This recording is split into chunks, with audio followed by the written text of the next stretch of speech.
Шейшембе күнгө алынган жаңылыктар топтому менен тааныштырабыз. Назарыңыздарда 7 каналдан кабар маалымат программасы. Студияда Дилет Иманов. Саламатсыздарбы? Бул чыгарылышта. Министрлер кабинетинин төрагасы Адылбек Касмалиев иш сапары менен Тажикстанга барды. Энергетика министрлиги калкты электр энергиясын үнөмдөөгө чакырды. Камчыбек Ташиев муктаж үй бүлөгө 1 бөлмөлүү батирдин ачкычын тапшырды. Министрлер кабинетинин төрагасы Адылбек Касмалиев иш сапары менен Тажикстанга барганын өкмөттүн маалымат кызматы билдирди. Кабарда бул 1 күндүк сапар экени айтылган. Касмалиевти аэропорттон коңшу өлкөнүн премьер-министринин орун басары Зиозода Сулаймон тосуп алды. Сапардын алкагында Касмалиев Тажикстандын өкмөт башчысы Кохир Расулзода менен тар жана кеңейтилген форматтарда сүйлөшөрү каралган. Жолугушуунун жүрүшүндө Кыргызстан менен Тажикстандын ортосундагы эки тараптуу мамилелерди чыңдоо, соода-экономикалык, энергетикалык, транспорттук жана маданий-гуманитардык тармактарды камтыган кызматташуунун келечектүү багыттарын кеңейтүүгө багытталган маселелер талкууланары айтылды.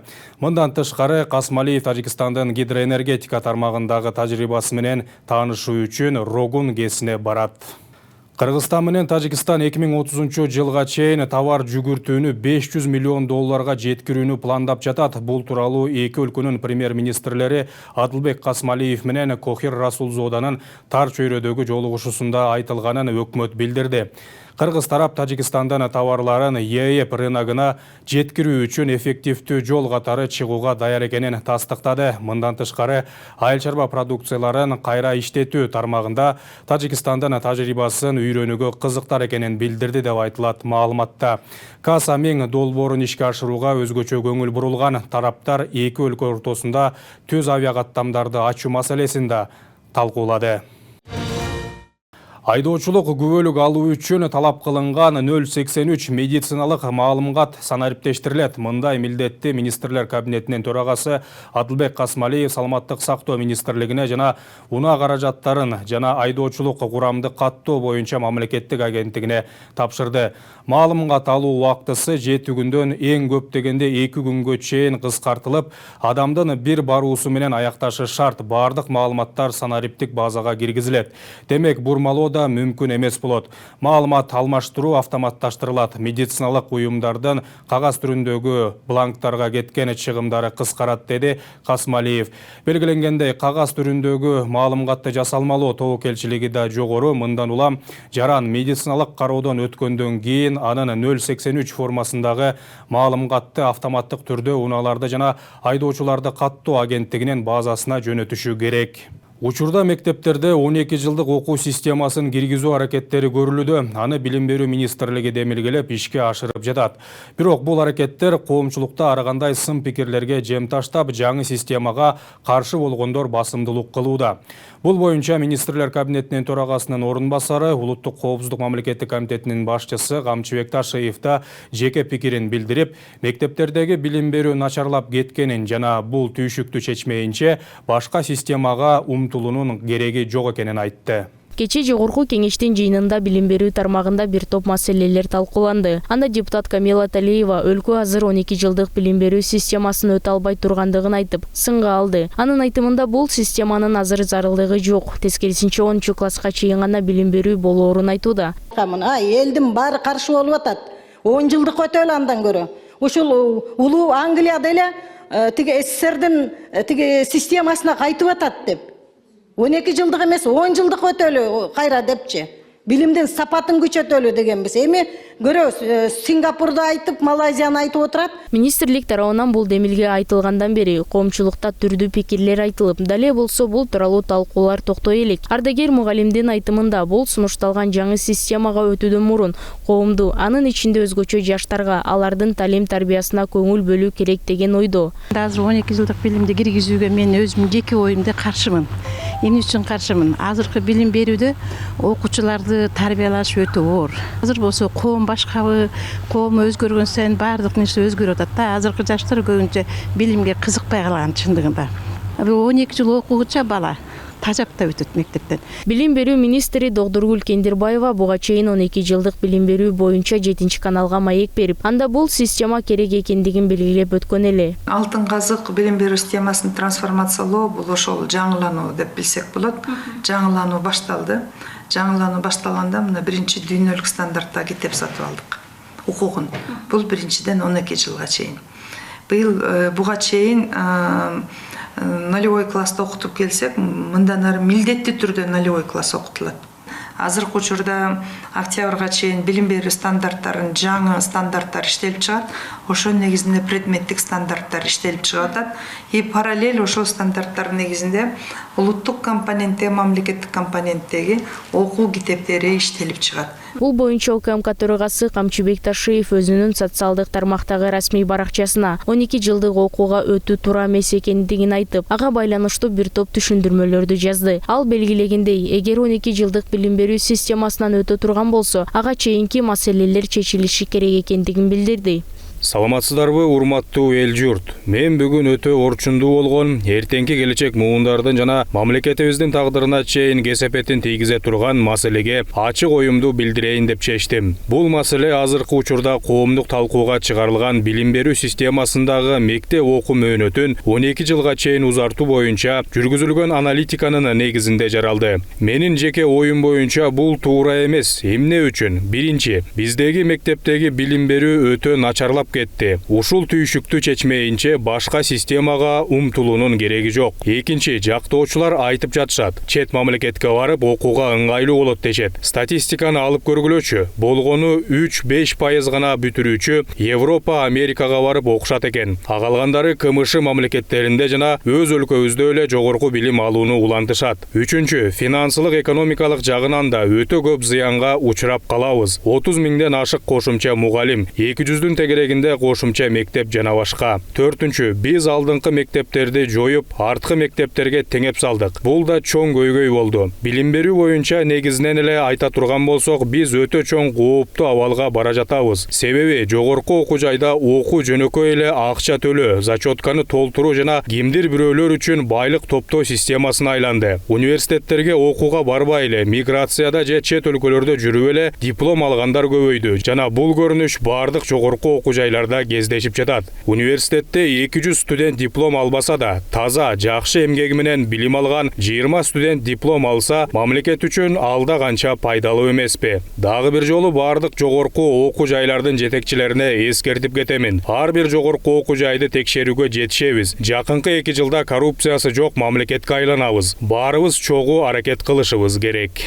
Коомчулукта бул жагдай дале болсо кызуу талкууда турат. Көпчүлүк ата-энелер каршыбыз деген ойлорун айтып жатышат. Корея, Япония өлкөлөрүндө таралганда, анан бул системанын өзгөчөлүктөрү бар да. Биздин Кыргызстандын бул системага көнүгүшүбүз кыйын болуп, көнүшү. Анан бул билим берүү системасын бизге киргизсе, биздики эл жаш кезден уже чоңоюп жетилет да, жаш кезденчи. Аябай татаал болуп атат бунусу балдарга. Анан баары жаңычылык болуп аткан го дейм. Жаңы бүт баары жаңы сунуштардын баары киргизилип атат. Ошон үчүн алар ушундайды киргизип атат. Себеби биз башка өлкөлөрдөн калбашыбыз керек да. Алардыкы да 12 жыл болсо керек. Жок, 12 жыл керек эмес да кызым. Сет дегенде итагыр мына 10 жыл мен 10 жыл окуганмын. Мен 10 жылда барга мына университеттин билимин алып чыгыпмын. 12 жылдан ошо бекер убакыттар кетет да. 10 жылда үйрөнө албаган адам 12 жылда үйрөнүп кетет. Ойлоп көрсөң, биз 10 жыл окуп жакшынакай эле билимдүү болуп жүрбөйбүз. 10 даже достаточно. Я 10 закончила. 11 достаточно. Эске сала кетсек, 2024 жылдын 30 октябрында министрлер кабинетинин токтому менен 12 жылдык мектептик билим берүүгө өтүү концепциясы бекитилген. Ага ылайык мектептин жалпы билим берүү системасы 12 жылдык билим берүү моделине этап-этабы менен өткөрүү башталат деп айтылган. Деген менен азырынча бир чечим кабыл алына элек. 7 канал бул боюнча алдыда дагы маалыматтарды чагылдырып турат. Нуриза Осмонова, Шахра Жорбекова, 7 канал. Бүгін Улуттук коопсуздук мамлекеттик комитетинин төрагасы Камчыбек Ташиев муктаж болгон үй бүлөгө бир бөлмөлүү батирдин ачкычын тапшырды. Атайын кызматы билдиргендей, буга чейин 35 жаштагы Канышай Махратбек кызы аттуу келин Камчыбек Ташиевке кайрылып, ал бала кезинен көзүнүн көрүүсү начар экенин, 3 баланы жалгыз тарбиялап жатканын, ошондой эле улуу кызы да бала кезинен майып экенин билдирген. Ал балдары менен убактылуу батирде жашап жүргөн Махратбек кызынын туруктуу жумушу жок, бирок кайрымдуу жарандар тарабынан үй бүлөсүн багууга, дарыланууга көмөктөшүү максатында кайрымдуулук уюмдарына кайрылып келген. Буга чейин алар турак жай маселесине байланыштуу да жардам сураган, бирок натыйжа болгон эмес. УКМК төрагасы Махратбек кызынын муктаж үй бүлөсүнө батирдин ачкычын тапшырып, каалоо тилектерин айтты. Өз кезегинде конуштуу болгон келин Камчыбек Ташиевке турак жай менен камсыз кылууга көмөк көрсөткөндүгү үчүн ыраазычылык билдирди. Курулуш, архитектура жана турак жай коммуналдык чарба министрлиги 2030 жылга чейин бюджеттен 2 миллиард 400 миллион сом бөлүүнү суранууда. Коомдук талкууга чыгарылган токтом долбоорунда каражат калктуу конуштардын башкы пландарын иштеп чыгууга жумшалары айтылган. 246 башкы план даярдалат, анын 147си ушул тапта иштелип чыгууда. Жалпы жонунан бүгүнкү күнгө карата 1548 калктуу конуш башкы плансыз калган деп жазылган документтин негиздемесинде. Ошондой эле программанын алкагында 2025 жылга чейин каралган каражат толук бөлүнбөй, 441 миллион сом берилбей калганы айтылган. Башкача айтканда, жыл сайын 40-50 миллион сомдой, кээде таптакыр эле эч нерсе бөлүнбөй калып турган. Мындан улам программа толук ишке ашпай, аны 2026-2030 жылдарга узартуу зарылдыгы жаралган. Бул максаттарга бюджеттен жыл сайын 480 миллион сомдон бөлүнүшү шарт. Анын 180 миллиону топографиялык изилдөөлөр, калганы башкы план иштеп чыгуу үчүн сарпталары айтылган. Бул арада энергетика министрлиги калкты электр энергиясын үнөмдүү колдонууга чакырат. Мекеме билдиргендей, Токтогул ГЭСинин бир гидроагрегаты реконструкцияга берилип, кубаттуулук 300 мегаваттка кыскарды. Ал эми 10 мартта Үч Коргон ГЭСинин бир гидроагрегаты реконструкцияга берилсе, дагы 45 мегаватт кубаттуулук кыскарат. Эскилиги жеткен гидроагрегаттар бир да жолу реконструкциядан өткөн эмес. Белгилей кетсек, реконструкциялоонун негизги максаты эскилиги жеткен жабдууларды жаңылоо, ГЭСтин кубаттуулугун көтөрүү жана калкка үзгүлтүксүз электр энергиясын жеткирүү болуп саналат. Оңдоо иштерин жыл аягына чейин бүтүрүү пландалууда. Буга байланыштуу министрлик жалпы абоненттерден таңкысын саат 7-ден 9-га чейин, кечкисин 18:00-дөн 21:00-гө чейин электр энергиясын үнөмдөп турууну өтүнөт. Бул аралыкта электр жарыгы эң көп колдонулгандыктан системага күч келиши мүмкүн. Андыктан бул сааттарда электр энергиясы менен иштеген бардык жабдыктарды бир учурда иштетпей туруу чыңалууну алдын алат деп айтылат маалыматта. Эгерде азыртадан электр энергиясынын тарифин көтөрбөсөк, анда тармакта таңкыстык өсө берет. Бул тууралуу пикирин саясаттануучу Бакыт Бакетаев билдирди. Анын айтымында, азыркы 1 киловатт-саат электр энергиясына төлөнүп жаткан 70 тыйын бул учурунда элди тынчытуу үчүн коюлган саясий баа. Мен баамында мен ачык эле айтайын, 70 тыйын төлөп атпайбызбы? 70 тыйын бул саясий баа. Буну мурунку бийликтер элди кичине мындай, кичине керек болсо мындай бир тынчытыш үчүн эле 70 тыйын деп койгон. Негизинен, эгер чын эле мына экономиканын мыйзамдарына карасак, бул өзүн багыш керек. Жаңы электростанция куруш керек. Бизде Кыргызстанда жыл сайын мына азыр бүт баары курулуп атат. Жыл сайын 1 миллиард киловатт часка дефицит өсүп атат. Эгерде биз ГЭСтерди курбасак, башка электростанцияны курбасак, свет өчөт. Мына ошон үчүн бүгүнкү күндө ошо экономика мыйзамдарына жараша баа болуш керек. Мына сотовый компанияларды көрүп атасыздар. Өздөрү бааны коюп атат, төлөп атабыз, сүйлөшүп атабыз. Мына ошон үчүн заман ошого жеткирди. Биз дагы калып калдык. Биз азыр Кыргызстанда бар болгону бир 3 гигаваттын тегерегинде установленный мощность бар. Бул 7 миллион калкка аябагандай аз. Мына Казакстанда мисалы 20 миллион калкка 21 гигаватт установленный мощность бар. Көрдүңөрбү канча? Ошон үчүн менин оюмча убакыт жетти. Элге ачык айкын айтып, ошол бааны саясий эмес, экономикалык бааны коюш керек деп ойлойм мен. 7 миллион халыкка жеткирип атабыз. Башка мамлекеттерге караганда мындай катуу өчүрүүлөр болгон жок. Башка мамлекеттерди көрүп атасыңар. Ошон үчүн мына мисалы Токтогул кезинде ошо гидроагрегатын ремонт кылып 60 мегаватт установленный мощность көбөйтүп атат. Мындай деги башка мамлекеттерде ушинтип арзан алмаштырган, көбөйткөн мощностьтарды мен пока уга элекмин.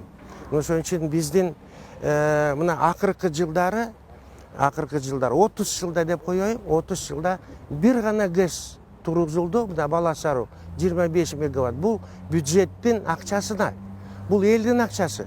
Эгерде Минэнергияга биз өстөрүнүн баасына карата төлөсөк, өстөрү эле куруп салмак. Мына азыр убакыт жетти, менин оюмча ачык айкын бааны айтыш керек.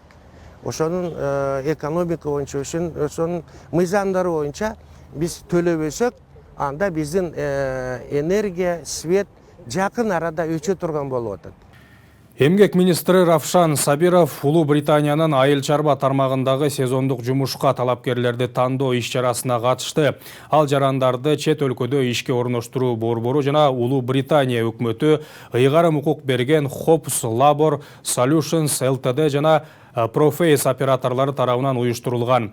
Борбордун расмий мигрант чекиткейжи сайты аркылуу онлайн каттоодон өткөн жарандар бир нече тандоо баскычынан өтүүдө. Алардын арасында тестирлөө, маектешүү жана күч кубатын текшерүү сыяктуу этаптар бар. Бул процесстер талапкерлердин жумушчу катары квалификациясын жана даярдыгын текшерүүгө багытталган. Сабиров бул кызматташуу жарандарга жумуш орундарын гана камсыз кылбастан эмгек миграциясы процессинде алардын укуктарын коргоого да жардам берерин белгиледи. Тандоонун жыйынтыгы боюнча акыркы этаптан ийгиликтүү өткөн жарандар Улуу Британиянын айыл чарба секторунда 6 айга чейинки мөөнөткө расмий жумушка орношууга мүмкүнчүлүк алат. Жазгы талаа иштеринде маселе жаралбасын. Бул тууралуу айыл чарба министри Бакыт Төрөбаев мекеменин жыл жыйынтыгын чыгарган жыйында билдирди. Отурумдун жүрүшүндө Төрөбаев министрликтин алдындагы структуралык бөлүмдөргө жазгы талаа иштери боюнча тиешелүү тапшырмаларды берип, аларга алдын ала кам көрүү керектигин белгиледи. Жазгы талаа жумуштары боюнча колго алынган. Толугу менен колго алынган. Мен укпайм. ГСМ дефицит болуп кетти, жер семирткич дефицит болуп кетти, же өрөөндөр дефицит болуп кетти деп укпайм. Эгер азыр силерде бир коркунуч бар болсо, алдын алуу айтып коркпой. Биз канча-мынча бул жерде аракет кылып, бирге жасап беребиз. Министрлер кабинетинин төрагасы жана мүчөлөрүнө тажрыйбасы жокторду дайындоого уруксат берүү сунушталууда. Мыйзам долбоору жогорку кеңештин сайтына жайгаштырылды. Документте депутаттар Марлен Маматалиев, Бактыбек Сыдыков, Улукбек Ормонов, Акылбек Түмөнбаев, Динара Ашимова, Бекмурза Эргешов, Кундузбек Сулайманов демилгелеген. Атап айтканда, министрлер кабинети жөнүндө мыйзамды толуктоо сунушталууда. Кызматтык зарылдык болгон учурларда министрлер кабинетинин төрагасынын жана башка мүчөсүнүн, аткаруу бийлигинин башка органынын жетекчисинин кызмат ордуу ушул бөлүктүн 1 абзацында көрсөтүлгөн иш стажына карата талаптарды эске албастан тийиштүү иш чөйрөсүндө кесиптик тажрыйбасы бар адамдар ээлей алат деп жазылган мыйзам долбоорунда. Демилгечилер өзгөртүү мамлекеттик кызматтан башка тармактарда жетишкендиктери барларды аткаруу бийлигине тартууга мүмкүндүк түзүлүп жатканын белгилешкен. Эртең 5 мартта Кыргызстанда ак калпак күнү белгиленет. Бул күндү белгилөө демилгесин кинорежиссер Рыспек Жабиров көтөрүп чыккан. Жогорку кеңеш өзүнүн 2016 жылдын 29 июнундагы 5 мартты жыл сайын белгиленүүчү ак калпак күнү деп белгилөө жөнүндө токтомуна өзгөртүү киргизип, 5 мартты ак калпак жана улуттук кийимдер күнү катары жарыялаган. Ооба, мен деле уккамын. Эми бул мен ойлойм, бул экинчи маселе болсо керек деп ойлойм. Негизги маселе бул эми биздин ата бабаларыбыздан салттуу мындай өзүбүздүн каада салтыбызда колдонуп келген бир эле калпагыбыз болгон, анан эми заман өнүккөндө мына цивилизацияга карап бир жерин жашыл кылып, бир жагын ар кандай бурчтарды чыгарып, мындай жаңылануу болуп атат да. Бирок мен ойлойт элем, биздин өзүбүздүн нукура бир калпак болсо депчи, бир типтеги. Мурда ошентип эле чоң ойгонбуз да. Сиз үчүн калпактын орду кандай? Албетте улуу. Мен мисалы калпак кийем өзүм, балдарыма да кийгизем. Мисалы той топурда, жакшылыктарда сөзсүз кийип турам мен. Мен кадимки эле калпак кийип жүрөм. Ак калпак, эч кандай рисунуктары жок, эчтекеси жок. Аппак эле калпак, кара эмелери менен. Ошондой эле кийип жүрөм. Анан эми ал канчалык кандай калпак качан кийиш мындай деталдарын мен жакшы билбейт экенмин. Эми мен аны толугу менен билбейт экенмин. Эми баягы тилекке каршы биздин мына Советтер Союзунда болгондо биздин өзүбүздүн баягы салттарын көбүн жоготуп алдык да. Бирок эми негизгилерин мен билем. Ошо калпакты кандай кийиш керек, баягы өзүнүн дагы бул чоң философиясы бар экен да. Бул калпактынчы кебергиде баягы жаман кабар менен келгенде тетир кийип, дагы башкаларды, бирок бул эми кичине унутта калып калды. Бирок ага карабастан биз ушул азыркы өзүбүздүн болгон баягы салттарыбызды дагы чыгарып ошо элдерге түшүндүрүп, калпакты эми баягы сиз айтмакчы жашына жараша ошол түсү, анан баягы кандай бизде орнамент болуш керек, ошондой бир стандартка алып келсек дагы жакшы болот. Эми бул баягындай биздин улуттук баш кийим болгондон кийин ошого карата биз дагы мамиле жасашыбыз керек да. Анан эми мен дагы баягындай кандай десем,